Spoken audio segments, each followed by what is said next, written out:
متحدہ عرب امارات کے وزیر خارجہ کا 2 روزہ دورہ پاکستان، معزز مہمان کی وزیر اعظم شہباز شریف سے ملاقات شیڈیول۔ 2 طرفہ تعلقات کے مختلف پہلوؤں کا جائزہ لیا جائے گا۔ تجارت، سرمایہ کاری، توانائی، علاقائی سلامتی پر توجہ دی جائے گی۔ روانڈا کے وزیر خارجہ اولیور جین پیٹرک کی بھی پاکستان آمد۔ ایئرپورٹ پر دفتر خارجہ کے حکام اور روانڈا کے ہائی کمشنر نے استقبال کیا۔ وزیر اعظم اور نائب وزیر اعظم اسحاق ڈار سے ملاقاتیں ہوں گی۔ اسلام آباد میں ہائی کمیشن کا افتتاح بھی کریں گے۔ نائب وزیر اعظم اسحاق ڈار کا عمان کے وزیر خارجہ سے ٹیلی فونک رابطہ۔ دونوں رہنماؤں میں 2 طرفہ تعلقات پر بات چیت، باہمی دلچسپی کے امور سمیت خطے کی صورتحال پر گفتگو۔ وزراء خارجہ کا عالمی منظرنامے پر بھی اظہار خیال۔ وزیر داخلہ محسن نقوی کے سعودی سفیر نواف بن سعید احمد المالکی سے ملاقات۔ 2 طرفہ تعلقات کے فروغ اور دیگر اہم امور پر تبادلہ خیال۔ محسن نقوی نے معاشی اور سماجی شعبوں میں پاکستان کا بھرپور ساتھ دینے پر سعودی عرب کا شکریہ ادا کیا۔ کہا انسداد دہشت گردی، منشیات اور انسانی اسمگلنگ کی روک تھام کے لیے سعودی عرب کے ساتھ تعاون بڑھانا چاہتے ہیں۔ بھکاریوں اور غیر قانونی امیگریشن روکنے کے لیے پاسپورٹ کے حصول کے لیے نئی شرائط عائد کی جا رہی ہیں۔ سعودی شہریوں کے لیے کوئی ویزا نہیں، جب چاہیں پاکستان آئیں۔ سعودی سفیر نے کہا پاکستان کے ساتھ انتہائی قریبی تعلقات ہیں، مزید فروغ دینا چاہتے ہیں۔ شہباز شریف نے معیشت کو بحال کیا ہے، حالات بہتر ہوئے ہیں، مزید بہتری کی طرف جا رہے ہیں۔ دنیا کے مالیاتی ادارے تعریف کر رہے ہیں کہ پاکستان کی معیشت بحال ہوئی ہے، حالات بہتر ہوئے ہیں۔ مریم نواز شریف صاحبہ نے پنجاب میں بہت خدمت کی ہے، نئے نئے منصوبے لے کے آئے ہیں، پرانے ریکارڈ توڑے ہیں۔ Army chief general Syed Asim Munir کا بھی ذکر کروں گا کہ یہ ٹیم ورک ہے جس کے نتیجے میں آج پاکستان ترقی کر رہا ہے، تو پاک فوج کا، SIFC کا اس میں بھرپور کردار ہے۔ پاکستان کی معیشت بحالی کی جانب گامزن ہے۔ ترقی کی راہ پر گامزن ہونا ٹیم ورک کا نتیجہ ہے۔ اڑان پاکستان پروگرام ملک کی ترقی اور خوشحالی کا پروگرام ہے۔ وزیر اعظم نے ملک کی معیشت کو ترقی کی راہ پر ڈالا۔ Army chief general Asim Munir نے بھی معاشی بہتری میں اہم کردار ادا کیا۔ پاک فوج اور SIFC کا معاشی بہتری میں اہم کردار ہے۔ مریم نواز نے پنجاب میں عوامی خدمت کے ریکارڈ توڑ دیے ہیں۔ وزیر اطلاعات عطا طاہر کا تقریب سے خطاب۔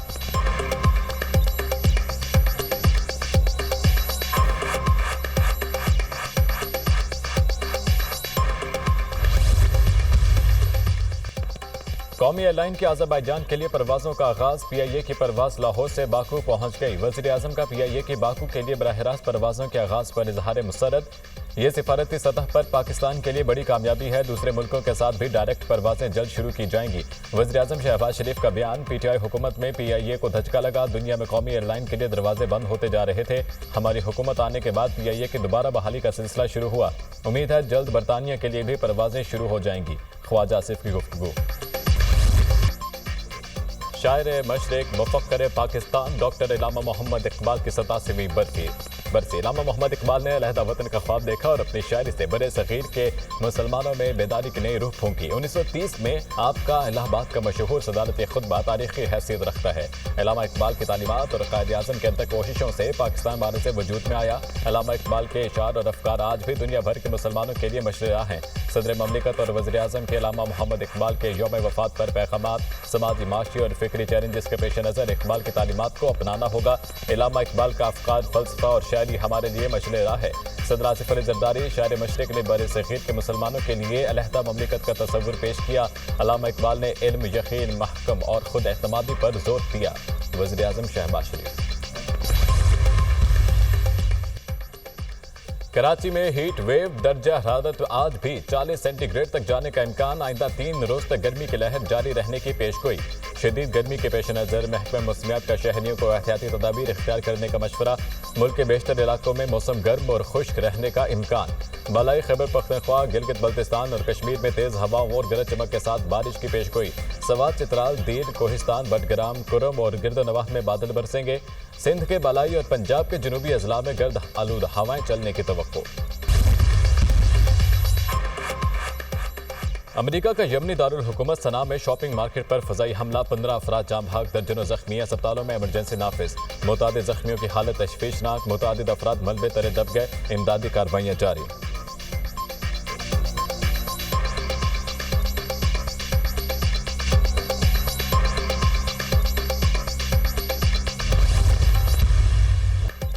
اسرائیل کے غزہ میں دہشت گردی کے انتہا حملوں میں مزید 30 فلسطینی شہید درجنوں زخمی ہو گئے۔ اسرائیل نے خان یونس، رفح، شمالی غزہ، المواسی اور دیگر علاقوں کو نشانہ بنایا۔ اسرائیل کا غزہ میں میڈیکل ٹیم کے امدادی ورکرز پر حملہ، 15 کارکن شہید، متعدد ایمبولینس بھی تباہ۔ جنگ میں شہید فلسطینیوں کی تعداد 51,200 سے تجاوز کر گئی، 1,16,869 زخمی ہو چکے ہیں۔ امریکی صدر ڈونلڈ ٹرمپ روس یوکرین جنگ بندی معاہدے کے لیے پرعزم، امید ہے روس اور یوکرین رواں ہفتے معاہدہ کریں گے۔ ڈیل کے بعد دونوں ممالک امریکہ کے ساتھ بڑی تجارت کرنا شروع کریں گے۔ دونوں ممالک ترقی کریں گے، دولت کمائیں گے۔ عالمی رہنماؤں اور کاروباری شخصیات نے ٹیرف میں نرمی کی درخواست کی ہے۔ یہ دیکھ کر اچھا لگا کہ دنیا جانتی ہے کہ ہم سنجیدہ ہیں۔ دنیا کو امریکہ کے ساتھ تجارت میں دہائیوں کی غلطیوں کو ٹھیک کرنا ہوگا۔ امریکی صدر ڈونلڈ ٹرمپ۔ چین اور امریکہ کے درمیان ٹیرف جنگ میں شدت، چین کا امریکی طیارہ ساز کمپنی بوئنگ سے ڈیلیوری لینے سے انکار۔ ٹیرف وار کا شکار بوئنگ میکس 737 چین سے واپس امریکہ پہنچ گیا۔ بوئنگ کے چین میں زوشان مرکز میں طیارے کی چینی ایئر لائن کو ڈیلیوری شیڈول تھی۔ چینی صدر نے ایک ہفتہ قبل ایئر لائنز کو امریکی طیارے کا آرڈر منسوخ کرنے کی ہدایت کی تھی۔ چین نے امریکی طیارہ کمپنیوں کے پارٹس خریدنے پر بھی پابندی لگا دی۔